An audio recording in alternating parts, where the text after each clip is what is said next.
You're watching Service Electric 2 Sports, presented in high definition.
The start of the 2019 season in Trexlertown. Gary, we got some good races set up for tonight. Points already going to be given out for the Rider of the Year. I know, that's outstanding. Originally, they were just going to have BRL racing tonight, but the internationals came in. They had some UCI Category 2 points available, and they're putting them on. It's a beautiful night here. And now great for Friday night. Yeah, it is great weather.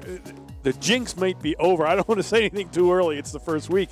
But now, how about for the riders, though? It seems to be cool. There's no sun. So this is actually almost perfect conditions for the riders. It is. It was a nice hot day. The track will retain some heat, so it'll be a nice fast track for them. And the wind is like dying down. You see the flags waving a little bit, but we were down there earlier, Jim, and you know, like down at that lower level, there's no wind blowing. It's really tight. So it's going to be a good one for the riders. And there you see a warm-up area in the infield. The riders, just like every sport now, you see, you turn on the NBA, you got Kevin Durant with the, the beats on or whatever those guys. The riders, the same thing. They're listening to their music. They're getting themselves ready to go, calming down, getting ready for some rides. Yeah, they're pretty excited about opening night. It's a lot of them have been raced in Europe. A lot of them raced around the world. This is the start of the final year in preparation for 2020. This is for the Olympic run. And all these people are that much more motivated, that much more well-trained. I mean, you're not talking just what they do physically on the bike, but off the bike in the gym, what they're eating, what they're putting into their bodies, like either hydration. They're trying to fine-tune everything to do for the absolute best. Now, we just saw a motorcycle. We got to tell the viewers that's not going to be competing with the cyclist. I think he should. No, the motorcycle is going to set the pace. We're doing the Kieran racing here tonight. That's a big feature race, and we'll be doing the Kieran. It's 4 laps behind the motorbike, which keeps going progressively faster each lap. They'll pull off, and then it's an all-out sprint or strategical sprint for the riders as they jockey to finish the race. And this works a lot better when you have the right headset on. So I get the first air. This was baseball. I'd be getting the first air of the season thanks to our stats guy, Jim. Let's include me in. Nobody could hear me. Maybe that was better, though. People couldn't hear me. That might have worked out better for folks. But anyway, this first race at Kieran, what a great shot there, high up above. You can see the whole track. if you want to come on out and suit up and give it a whack, there you go. You're going to be going around the track. We see the cyclist as he gets everything set and ready to go. Yeah, the one thing the high shot doesn't show how steeply banked that track is, because it is kind of scary when you get up there high in the bank. 30, I forgot what the degrees of the bank is, but it's pretty scary when you're up there for sure. But that also plays into the strategy, correct? With the riders, exactly positioning on the track. Exactly, it's a way to decelerate or accelerate out of. So here we go for our first race. They'll have our field. It is a Kieran, so they will go around. The cycle will lead them out. And Gary, for our new viewers here on Two Sports, the cyclist will lead them out, and you want to try and get behind the pace car. But not all riders like to be the first bike behind the pace car either. They like to be in positions that favor their style of riding. Yeah, there are a bunch of different strategies to it. One of the best, I think anyway, is to lead out. Get behind the motorbike where you're doing the least amount of work. The bike is doing the majority of the work. You're following in its slipstream. You don't have to pedal as hard. Plus, when the bike pulls off, you've got position. You can go if you've got the strength to pedal that far, that fast. Some people like that third or fourth position because they can swing up quick and try to take advantage of a good jump that maybe that lead rider didn't get to see. So this is our elite women, and they get set to go semifinal. In less experienced racers, some of them will like to go from the back because there's a possibility for a crash up front. But these are really experienced people, so they're all going to probably want to jam to the front. And in our heat number one, Elise Andrews, Ivory Coaster, Allison Wazalewski. Allison Wazalewski, that's a familiar name out here at Valley Preferred. Sarah Orban, Sophia Suhe, and Amelia Walsh. And we saw a lot of Allison and Sophia last year. Both of them had some excellent results. And we're off. We'll wait. Sally Urfer, the judge tonight here at Valley Preferred. She is along. Whoa. Right away, our lead rider goes down. I couldn't see what number she was. Have to wait now. The rider's gun has neutralized the race. Did not see what happened from our perspective. Yeah, I don't know if there was anything there. I'm not sure. Hopefully she is okay. That's rider 265. That would be Allison Wazalewski. Allison Wazalewski from Edge Cycling down on the track. She had taken the lead position behind the motor. Also, along with Sally Urfer, our starter. The chief, here's a look, Gary. Here she's in the front. Taking a good look at her right now, so that means we're going to restart this. And it's like she may have had some type of mechanical failure on the bike, because that's very uncharacteristic to just go down to the left like that. In fact, we're just going to jump right a little bit of a face plant there. So Allison will go into the track, get 10-2.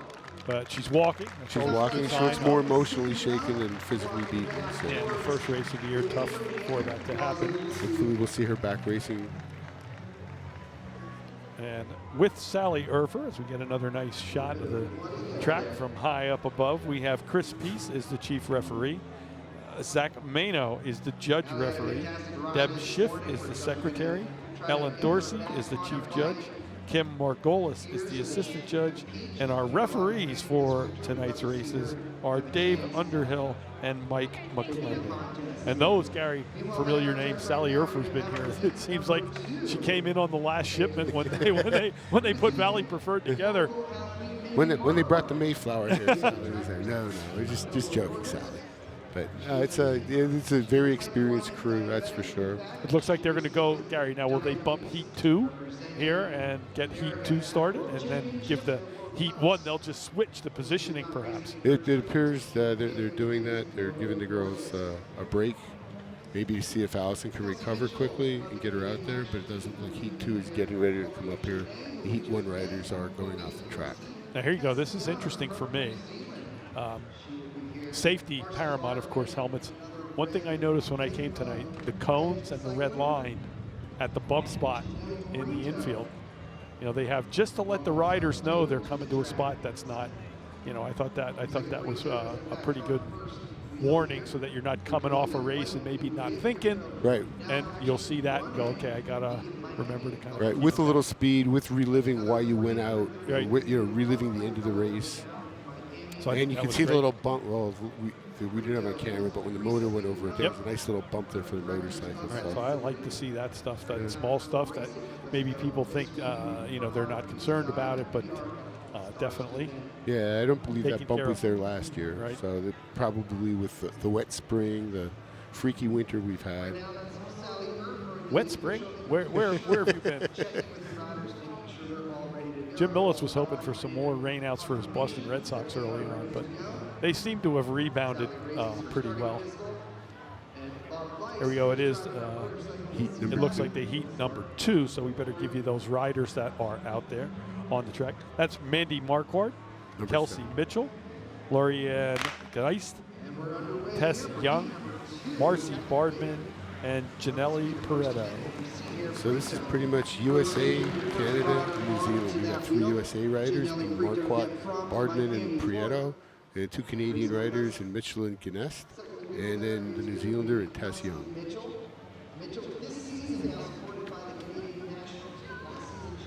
5 laps to go.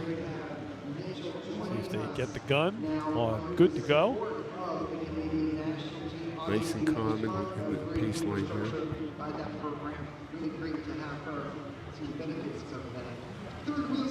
Your rider number 72, Janelle Prieto, at the lead. Kicks in right behind that cycle. She's riding a little bit high up into the red line. You see the way, that's a great shot, which we've never had in the past of the line. The riders, this isn't a NASCAR race where they're side by side. These guys like to draft behind one another. Right, because there's such a slingshot effect on this track. And this track is a 333. There is enough room on the curves to come around. The Olympic style tracks, the 250s, they are so hard coming out of the curve to try and actually pass somebody. There's just enough room on a 333 for that to happen, which makes, I think, the racing just that much more exciting. 3 laps to go. Now we've got a gap here. See, this is where I want to talk There he about. goes. Here we go. Cycle is off. They'll have 2 laps to go. We've still got Prieto in the lead. Hanging out the back there. Followed by Kelsey Mitchell from Canada. Now there's Mitchell's making a little move to go over the top. Kelsey Mitchell now taking the first wheel there. Mitchell Prieto's there. Now they get the bell lap. Here they go. 1 lap to go. Here's Riders spaced out. Big move there. This is where racers are won. Marquardt is making her move. Is that a little early for Mandy? She kind of jumped No, pretty she's quick. right She on was back in the she's pack. right on Mitchell's hip. She's right where she wants to be. She's got the slipstream there going into the 3rd turn. She's right where she wants to be in the 4th turn. And don't forget, you don't have to win this one. You just want to get to the front. You want to finish in the top few there. And there they go. Marquardt finishes 2nd. Gnest was 3rd. And it looks like we've got Kelsey Mitchell, the winner of that heat. So you got to be in the top 2, right? They'll bring the last. Will they? Right. This is all the way down. So 6, so or maybe 3 riders. They might be bringing 3 riders back for this. Right. They didn't give us the format because it's a little different because it is for UCI points. So there's a little bit more structure to it. So that first heat is done. Mitchell is the winner. And I'm not sure who's coming out now. Marquardt is just satisfied there. She's not going to push it. She knows where she's at. She takes a look over her right shoulder. Knows she's got 2nd place secured. The riders do a little cool down on the far side. Great venue here, the Valley Preferred Cycling Center. You got to come out. I had a chance to talk to little young Parker Lieberman, 8 years old, from New Jersey. He is here at his first race with his grandparents, Mark Lieberman, Deb Lieberman, and he's loving it. He said, I love watching the racers go around the track. And he was pointing to riders and everything. And that wasn't even before the big guns got out there. So maybe a new fan here at Valley. Is that Mark Preferred. Mark Lieberman, the wrestler? The wrestler. That's Okay. Mark Lieberman, the wrestler. Lehigh legend. Lehigh legend. Yes. Well, it looks like we're going to line up heat number 1 again, going as heat number 2. And we will be without Allison Wasilewski. Let's hope she's okay to see her later on in the nighttime, but it was great to see somebody, never been to the track, and just to have him sitting there watching and the riders going. It was pretty neat experience. So it's a shame the disc wheels make the bikes go faster, but it takes away some of the romanticism of what the track used to have when there were more spokes on the wheels, because there just used to be this gentle shh. Yeah, there were. That was almost hypnotic, and people would come and just love to listen to that sound. And we're off. This time it's rider number 21, Amelia Walsh, taking the lead, getting behind the bike, the motor. That's a trade team out of Canada.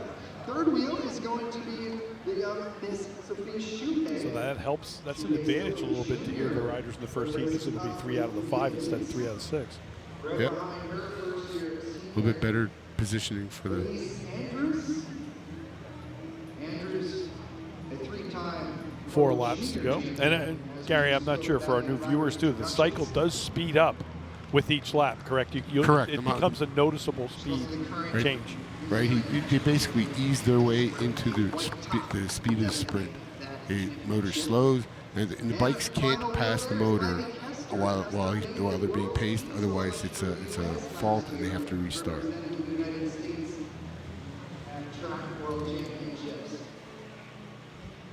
And Walsh she was catching up to the motor. She was getting pretty close to it. She's kind of squeezing it, taking every little bit of energy from that motor that she put in.